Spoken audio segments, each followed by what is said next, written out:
The only answer to the current health and economic disaster is to effectively suspend capitalism. Stop pretending like we're still living in free market, Wall Street rules America.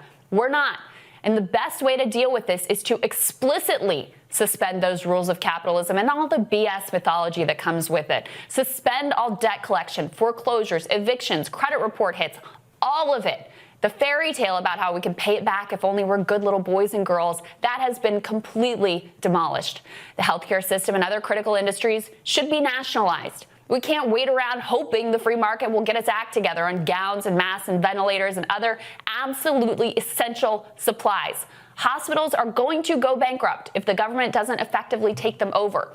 It's not even temporary socialism we need, but basically temporary communism. Citizens supported by the government. Major sections of the economy planned by the government. Because 30% unemployment isn't something you bootstrap and free market your way through. It's something that our nation can only survive without mass chaos and unrest by truly embracing collectivism from the bottom to the top.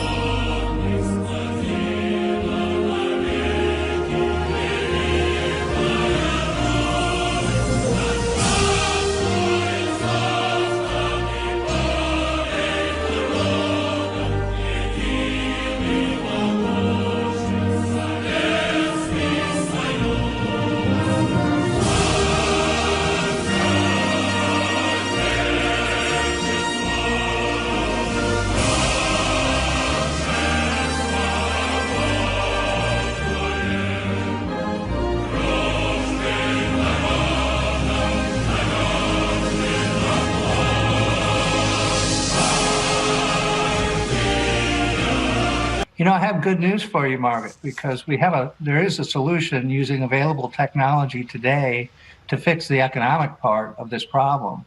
The solution is universal testing. What you want is every single person to get tested every day, and then they would wear a badge like they would after they voted or something like that to show that they've been tested. This would immediately sort out who's been infected and who hasn't been infected. That would help the healthcare sector, but it would also help the economy because we could interact with each other with a lot of confidence. We must reform our mental health laws to better identify mentally disturbed individuals who may commit acts of violence and make sure those people not only get treatment, but when necessary, involuntary confinement. Last week, Dr. Michael Ryan, he's a leader at the World Health Organization, announced that in response to the spread of this virus, authorities may have to enter people's homes and remove family members, presumably by force. In most parts of the world, due to lockdown, most of the transmission that's actually happening in many countries now is happening in the household, at family level. In some senses, transmission has been taken off the streets and pushed back into family units. Now we need to go and look in families to find those people who may be sick and remove them and isolate them in a safe and dignified manner. We need to make sure that everybody continues to let us know where those folks are. If you've observed recurring violations of the Safer at Home order, please continue to let us know at coronavirus.lacity.org/business violation. You know the old expression about snitches? Well, in this case, snitches get rewards. We want to thank you for turning folks in and making sure we are all safe. Your ass is grass. Right. Do you understand? And if I'm you, done with this shit. So, Tell me who be your looking out for parents those are. cops. All right, I will. Get out of our I'll be neighborhood. looking You're at supposed those to be cops. sheltered in place. Go ahead, put me on social media. You're a little punk. Seriously? Seriously, I called the cops. I can't. What I'm so scared. I'm so scared. Some 911 centers have seen a spike in calls from people reporting others for violating executive orders and guidelines on social distancing. But as 9 and 10's Bill Freilich reports, not every call is an emergency. He continues our team coronavirus coverage. 911 centers are busy taking calls, but not for the usual reasons. That even happens with small groups. Take this report of a crew working on a lawn for the second day in a row. It turned out to be a brother and sister working in the yard. Yeah, it's Sunday, and the Brighton police are apparently arresting a dad for throwing a ball to his daughter. in complete isolation in a park of about, 30, 40 acres.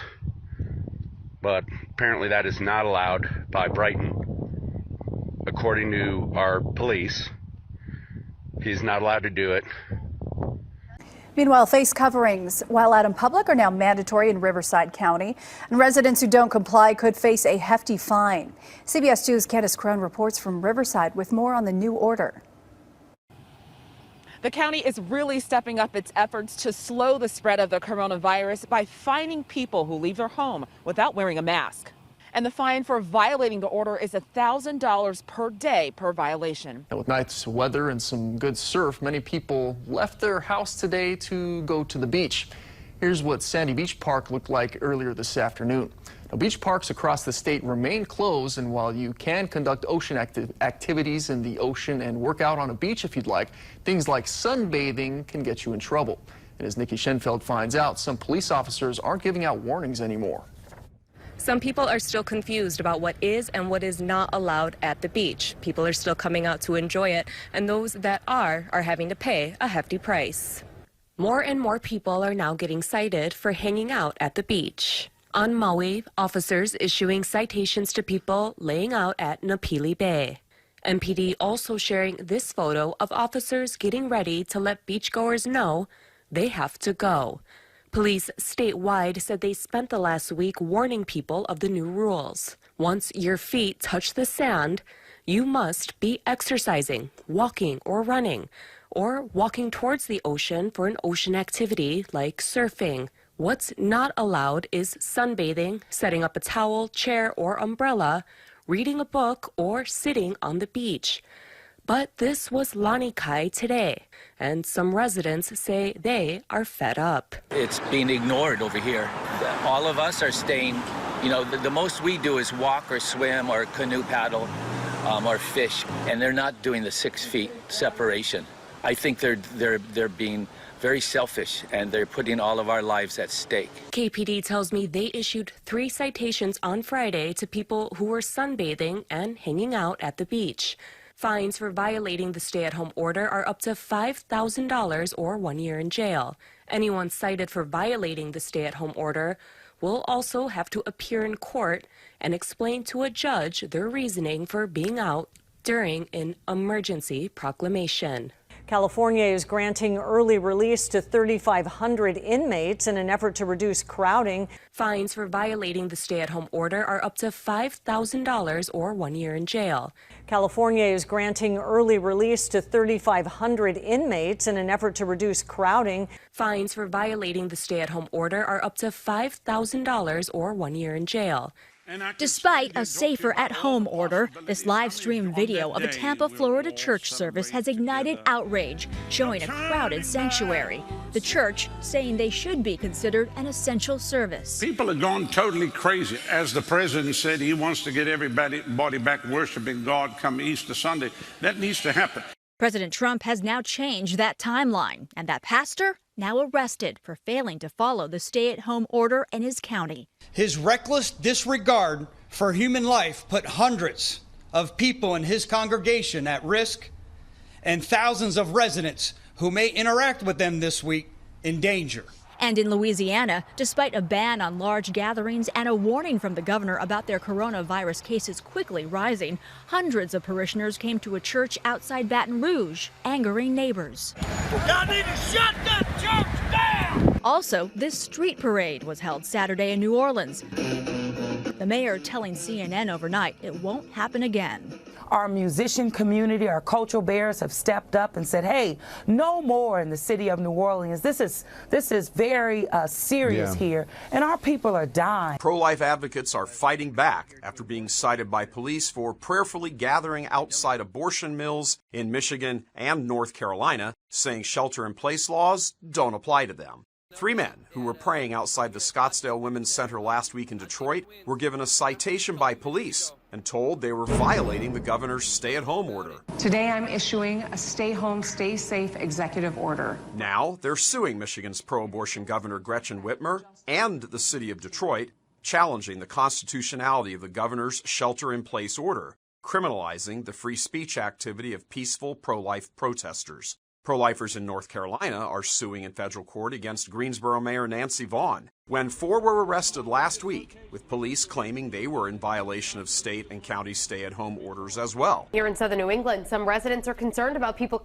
from New York coming here and potentially spreading the virus. And starting tomorrow, Governor Gina Raimondo has ordered the National Guard to go door-to-door in coastal communities looking for people from New York. And today, state troopers began pulling drivers over if they have New York license plates. Eyewitness News reporter Rob Nesbitt spoke with one of those drivers. He's here now with the new details. A mandatory checkpoint has been set up here on Interstate 95 in Hopkinton, where all drivers from New York are required to stop and register themselves with the National Guard if they plan on staying in Rhode Island. As you drive into Rhode Island from Connecticut on Interstate 95, you'll read this traffic sign telling New Yorkers to stop. I'm like, oh boy, here we go. Tara Copey drove up from Staten Island to pick up a new puppy for her family. She was given a packet by the National Guard That 14-day rule. saying that New Yorkers are required to quarantine for 14 days if they plan on staying in the Ocean State. Last week, Governor Greg Abbott executive order went into effect, which required folks traveling into Texas by road from Louisiana to self-quarantine. However, today is the first day that troopers are actually stopping drivers and forcing them to fill out paperwork indicating where they are heading to. Drivers I spoke with said it's been a headache dealing with these changes, but they understand. I think it's great that they're trying to protect Texans. Since I am a Texan, I'm coming back home, so I think it's great that they're testing and you'll know for sure. Troopers are allowing those with commercial traffic and semi-trucks to bypass this checkpoint. Failure to comply with this order could result in jail time. California is granting early release to 3,500 inmates in an effort to reduce crowding.